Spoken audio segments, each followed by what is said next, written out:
I think, in terms of quality and even the manufacturing, I've been very pleased with what I've been seeing from quote unquote competitors.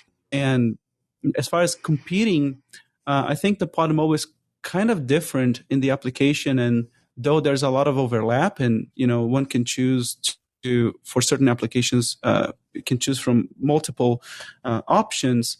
The packaging and the range of things that Pod Mobile does is quite different.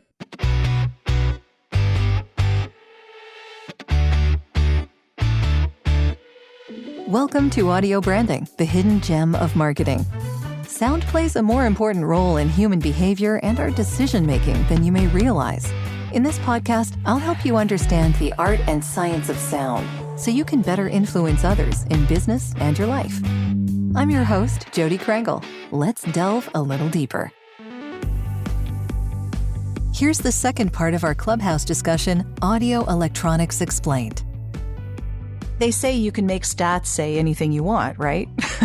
So right. Is that what we're talking about here? Or are they giving you the information that you need in order to make that assessment, without testing it in your own environment? It's a good question.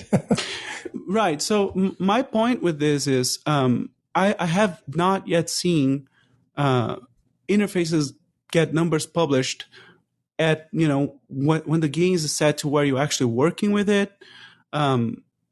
And so my advice for the consumer is that if you go with the numbers and you're about to change up your gear with hopes to improve it that much, if you can get, the product from a place that it can return, I think that's pretty much the case every time, it's better because it really doesn't work that way. Like, for example, 30 decibels of difference is not, it's just an order of magnitude so much, it's so far from, when you're adding that minus 100 dB or minus 120 dB to that minus 75, you're adding just a smidge of noise in both cases. And those interfaces will perform very similarly, although they seem to be completely different in spec. Yeah. Okay. That seems really interesting. George in the room chat has mentioned Julian Krause does a great video on this exact subject, showing how when using a sensitive condenser mic, the differences in noise spec are completely negligible. Right. Like I speak from. Oh, yeah. She's totally right. Yeah. That is absolutely correct. Because in that case, the output of the mic is much higher, the condenser versus the dynamic mic, right? And even the dynamic mics, they really vary a lot between themselves. Some are quieter, others are louder. And of course, the quieter the mic is, the more you need to amplify it. And when you amplify, when you turn up the gain knob on the interface, that's when, you see the weakness of the audio interface. So with a quiet dynamic mic, you need to gain up a lot. And then some interfaces will, introduce a lot of heat-sink, others not as much. But if you can use a condenser mic, in terms of background noise, if your mic produces more output, which the condenser does, pretty much guaranteed to always have better results. So you can use, for example, a $400 dynamic mic with $1,000 audio interface and have that gain super cranked up. And you can use perhaps a $100 condenser mic with a $200 audio interface. And then you don't need as much gain and be better off in the background noise. And and this, I see really people spending more than they needed to, and yet not achieving that awesome background noise, Yeah. So I love condenser mics. Yeah. Well, I'm right there with you. I think all of us who work in voiceover are a little biased on that. Yeah. Oh yeah. And I think podcasting, people tend to use condenser mics, and I think it's just, I don't know, it could be a thing that just became the habit For example, the Shure SM7B looks pretty awesome in my opinion, and there's a cool factor to it, but it's a hard mic to work with, for example. And that's when the activators come in place, like the Cloud Lifter, which is an amazing product. So that's a dynamic mic, right? The SM7B, yes, it is. That's a dynamic. Okay, yeah. And then the Cloud Lifter or the Fathead, for example, these are what they call activators. So they're exceptionally low noise pre-amplifiers, which means they pre-amplify and boost that teeny tiny signal from that quiet mic, and then with a super low noise circuit, it's truly like a remarkably low noise. And then it gets to where once it goes to your audio interface, you don't need to put as much gain, and then you get a good, signal to noise ratio, or in other words, a lower noise floor. But if you were to replace those two with a condenser mic that is perhaps a fraction of the price of those combined, you would get the same or better result. Yeah. It's a really simpler solution. Yeah, definitely a simpler solution. Yeah. George is also saying some mics are so hot they need almost no amplification, like the AT5040 with a minus 25 dB open circuit sensitivity. That's that's very high. Yeah. I'm actually using right now the AT875R, I think. I think that's the one. Let me check real quick. Yeah, AT875R. Man, this thing is loud. The gain knob is just like a tenth of the way there. It's just a smidge. Yeah. Super good for the price. Sounds great on voice, he says. Yeah. George, if you want to ask your question, I don't know if you want to come up on stage. You are welcome to do that. Because I know that you have a question here in the chat. That'd be awesome. I'm happy to ask it on your behalf if you're unable to do that, but let me know. Okay. Yeah. There we go. Yay. Oh, yeah. Welcome, George. Okay. Hi, George. Hey, George. Well, welcome. So you had a question as well, right? Yeah. Sorry. You guys are, we are like, we all could talk on this subject for far longer than this time allowed, which is fun. But, my question was, what was my question? I'm talking about so much. You were talking about 32-bit float recording? Oh, yeah. So, God, that is just, especially now with Rode releasing their mic with that 32-bit float recording, a AD converter, whatever. It's just, it's been a buzzword and been included in products now for a few years. But with that mic hitting the marketplace at $250, everybody it's a huge splash, right? And I think it really bears some demystifying to understand what the heck that actually means. What the implication really is that you don't have to worry about setting your gain. But we all know that that's not really true. And I'm wondering if when you designed your product, did you consider the extra cost and everything of adding that 32-bit float processing or chip, or did you look at that and go, yeah, that's really not necessary? It's overkill and it's kind of a myth. What do you think? Yeah, well, I didn't think about it, to be honest with you, because I designed it for my own use, and in a way I got lucky that people took a liking on it. Right. So I did what people are not supposed to do. They're supposed to research the market first, right? So I don't recommend that strategy. But no, I didn't even consider that because hey, I know how that goes. No point in doing that, in my opinion. There are applications for that kind of thing. If you're going to record, for example, a audiophile jazz album for people to test their audiophile speakers, then I think it's a commitment that you have to have, even if it doesn't sound any different. But for podcasting, voiceover, the audiobook that I wanted to record, all I wanted really was portability and very low noise floor. And I wanted to not overspend. But to your point, it doesn't come cheap. This costs, and if you're putting the cost on this chip that is not necessary, perhaps you could reallocate that money to but elsewhere where it's not going to shine on the specs, but it's going to actually make a difference in the use because the product can only cost so much, right? Yeah. So to answer your question, no, I didn't even consider. And now that I'm aware that it's out there, I'm not planning at all to compete with that in those terms. I know that we're all dealing with a lot of stuff these days, so I particularly wanted to acknowledge those that have taken the time to leave honest reviews of this podcast.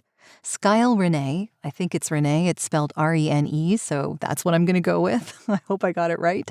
Had this to say: worth it. This podcast is so good that I just want to sit and stay in my car a little longer. Thanks, Jodi. You're very welcome, Skyle. And thank you so much for taking the time to write a review. Now, back to the show. Yeah, Can I ask you all, before we get too in the weeds here, what you mean by 32-bit float? Like what exactly that does to the interface, what you need to consider? Just for people out there like me who may not have all of the technical background that you all do. Honestly, I am still parsing the real, I mean, I can read to you an FAQ about what it means, right?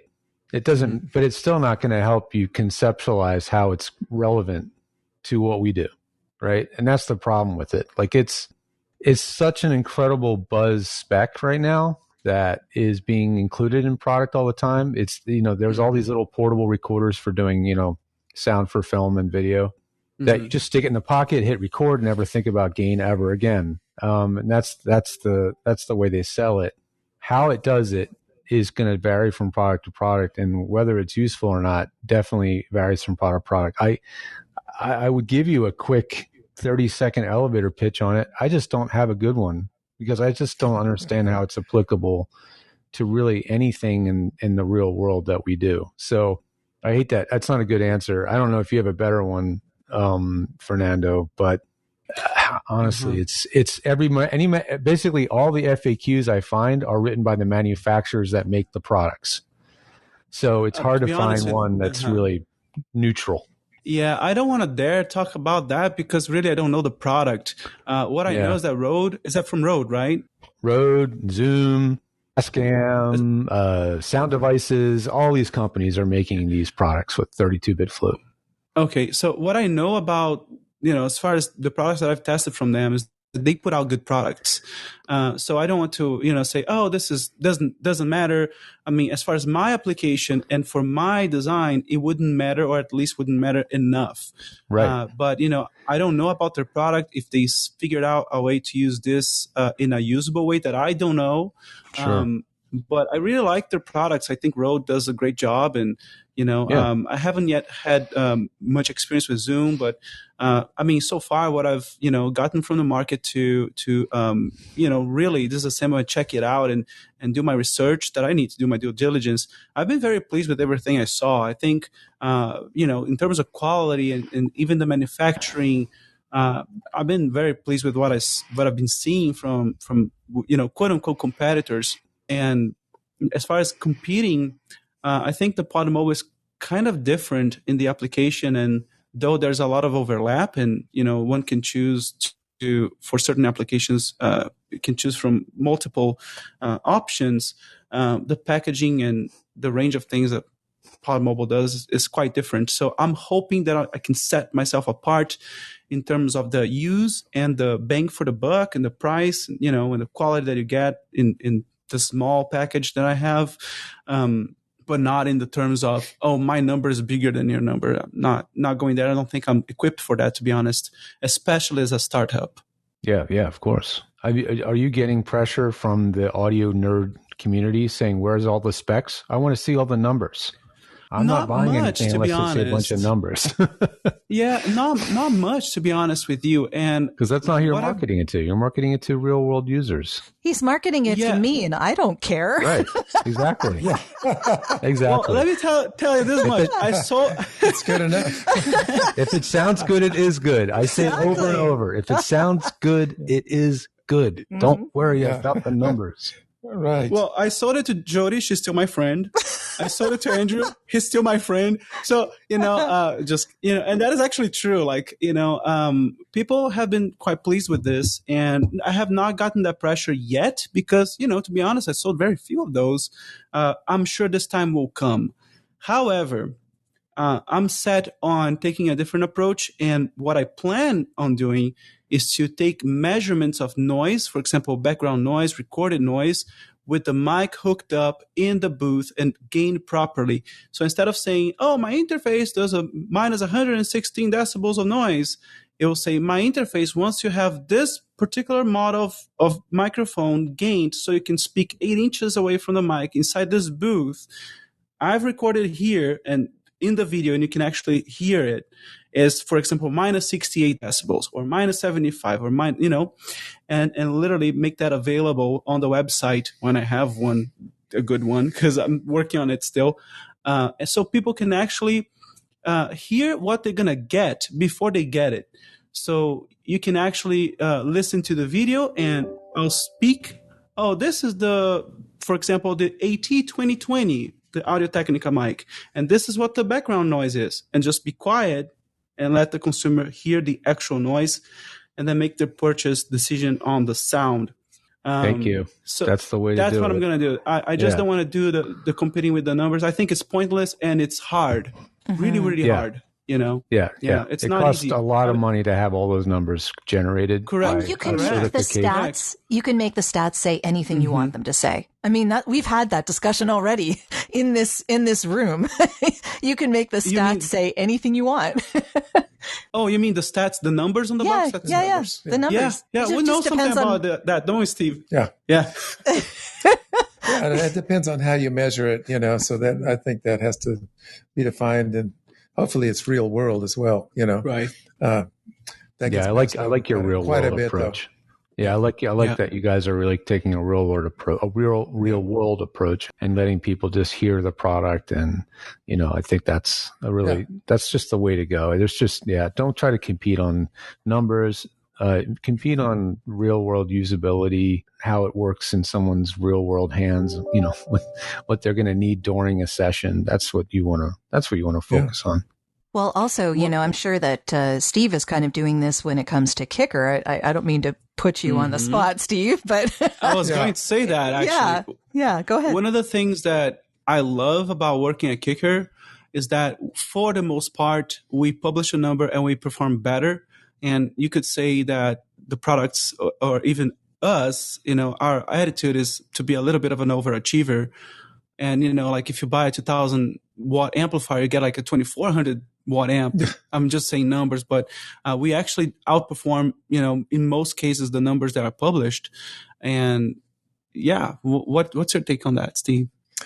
Well, I think that we're at the point where we want to say what we publish is true. And there is a lot of pressure to publish a certain number, maybe with a certain type of a measurement that doesn't really matter.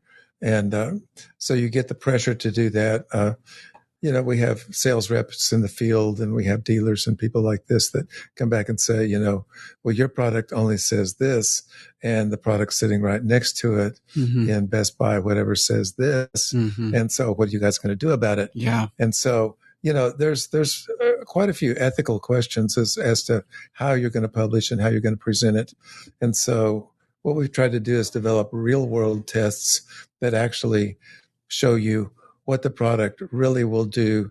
And then most of the time we underestimate, what it does. And so I think it's better to underpromise and overdeliver in that respect. Absolutely. And rather than pushing the limits. But we wrestle with those questions, Yeah. And it's tempting too, right? Mm-hmm.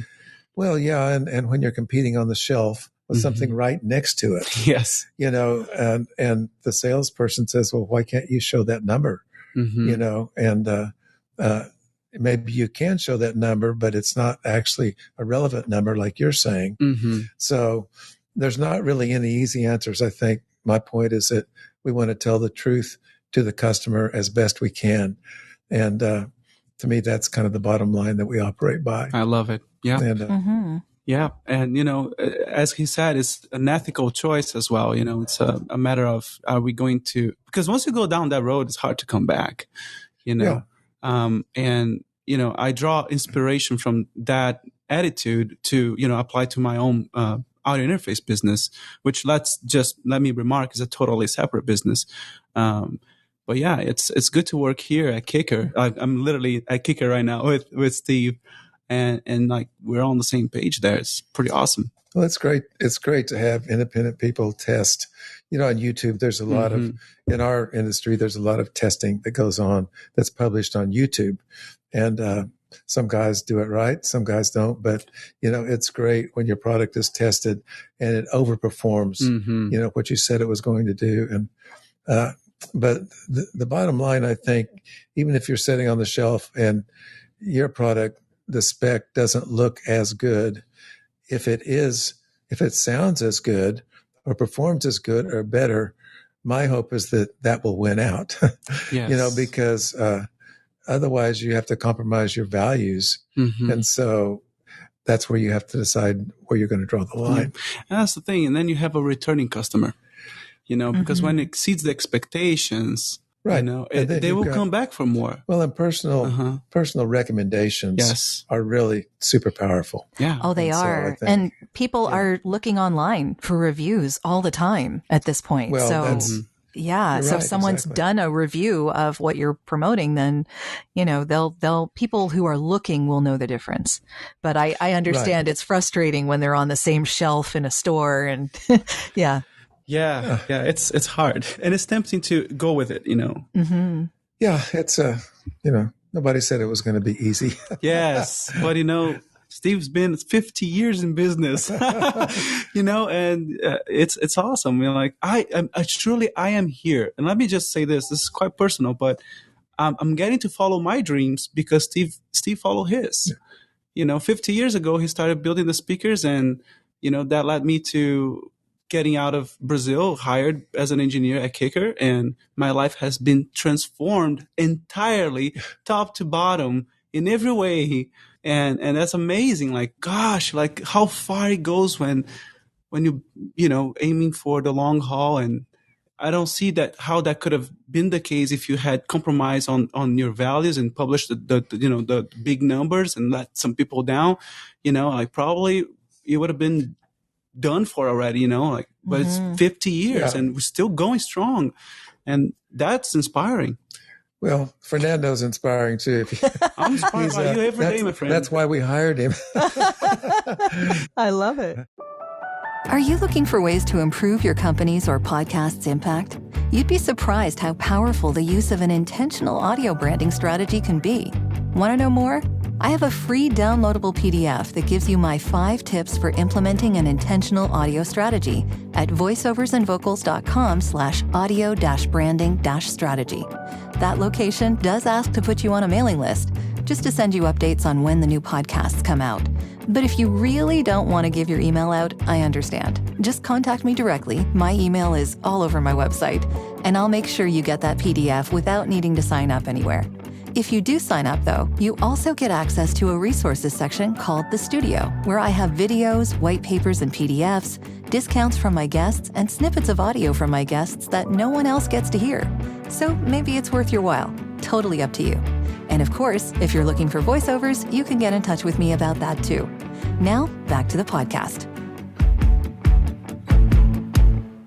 Can I ask something else before we lose you? I feel like this is a really unique experience to have you here to answer a couple more questions, not specs, but just features.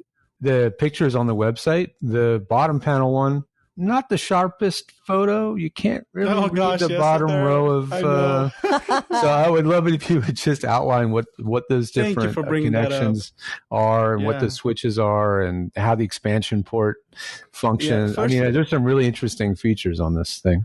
Yeah. First, I'm sorry for the picture. It was kind of thrown together, the website. I need to really work on that. I'm sure. Was that a picture from the Podfest picture taking? Was that? It is. Yeah. The Okay. front picture is sharp, but the back one is kind of out of focus. But to answer your question, George, you have 2 headphone outs, 2 microphone in. So these are 4 connections, right? And on the bottom side of that plate, you have your USB audio connector, which is basically is all that I'm using right now. Like we're using the Pod Mobile here, Steve and I, Right. and we only have the USB connected to my MacBook, and that's it. But it also have a power supply connector that majority of the time you don't need. So it's there for specific applications, like if you want to run 2 Pod Mobiles from your phone. Now it's probably best that you connect that, otherwise it won't work. But when a phone can power the Pod Mobile by itself without that auxiliary power supply. But it's, like I said, it's needed some of the time, not most of the time. You have the expansion port, which allows you to scale the interface. So it's a 2-channel, 2 mic, 2 headphone, but you can link with another device, then it makes it to 4, and you can link it again, and it makes it to 6. So you can, have this portable device that you can throw in a backpack and go do an interview with somebody somewhere, but it can also have a permanent installation with 6 people doing a podcast on a table. So you have like a custom cable that splits out to 2 RJ45s? Is that how that works? I just bought one and from a particular supplier, and it works. So I didn't design that, but it's, it's not Ethernet. If you connect to your computer, please don't do that. It's balanced analog over correct. But also there's power running there, right? So it's harmful if you connect that to the computer. It could mess up the computer. Sure. But it's just a normal Ethernet cable, and they sell a very thin, small one, which is awesome. I actually have those, and I supply those. And then you have the switch there that you select how many Pod Mobiles you have on the chain, if it's 1, 2, or 3, so up to 6 channel.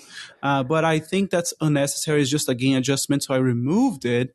And on the new version, which is the one that is actually going to be sold at scale, I have a mic out that you can connect to your DSLR, mirrorless, or video camera. Sure. To its mic in, right? Yeah. It's a padded output, like a low-level output that won't clip your camera. Very low level, exactly, to not clip the camera. So you can do like a selfie video, for example, vlogging, or like an interview with your DSLR.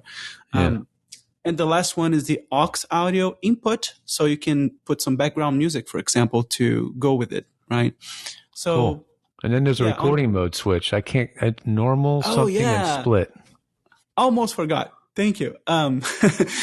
The normal mode is, what you would expect to use pretty much every time. But normal mode, it gets both microphone channels and sums them, and it feeds into the recording as a mono thing, right? And like a regular mixer, like if you just had an old school 2-channel mixer. Yeah. Mm-hmm. Right. So what we're using right now, for example, you have no separation of audio channel between Stevie and I, right? Because we're using the normal mode. Right. But if you go to split mode, now one microphone goes to one channel and the other microphone goes to other channel. So you can record each microphone separately and do post editing. So if you want to go a little more professional, so to speak, you can do that. But the blend mode is the fun mode, honestly, there's, as far as I'm concerned, there's no other product that does that. It's entirely new. Is that, for example, if you put that on blend mode and you connect that to your phone and use that to record an interview with somebody sitting on a table, what it will do is that the person on the left side will be a little bit louder on the left ear cup or the speaker of your stereo device, and the person on the right side will be a little louder on the right side, and that will correspond with the video. So when you're watching the video, you can also, the audio will be, it's like more natural, because like 2 people sitting on a table and they talk, you perceive that they're spatial audio. It's spatial audio, correct. I don't think I used the best instead of it being just hard, you're not making them choose between hard pan left, right, or mono mix. You give them this middle ground. It's a cross feed. Cross feed, and it sounds a little more like a spatial, natural when you're listening to it. Yeah, that's cool.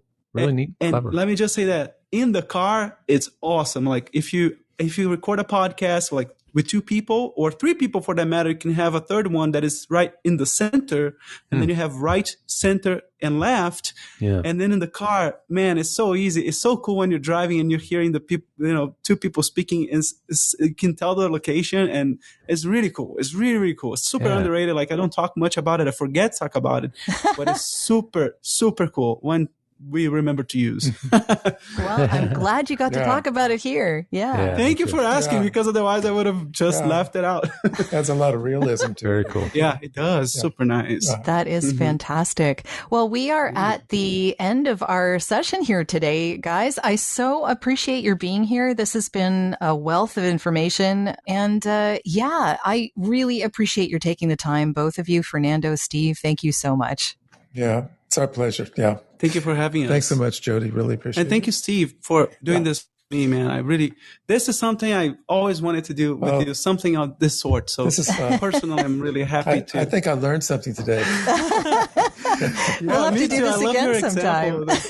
Yeah, this is great. I love it. Yeah. So good. Thank you, Jodi, for making Thank you so much. For everyone who is in the room, I invite you to check out both Fernando and Steve at Kicker. And Fernando, you can find, do you want to, Fernando, give your LinkedIn?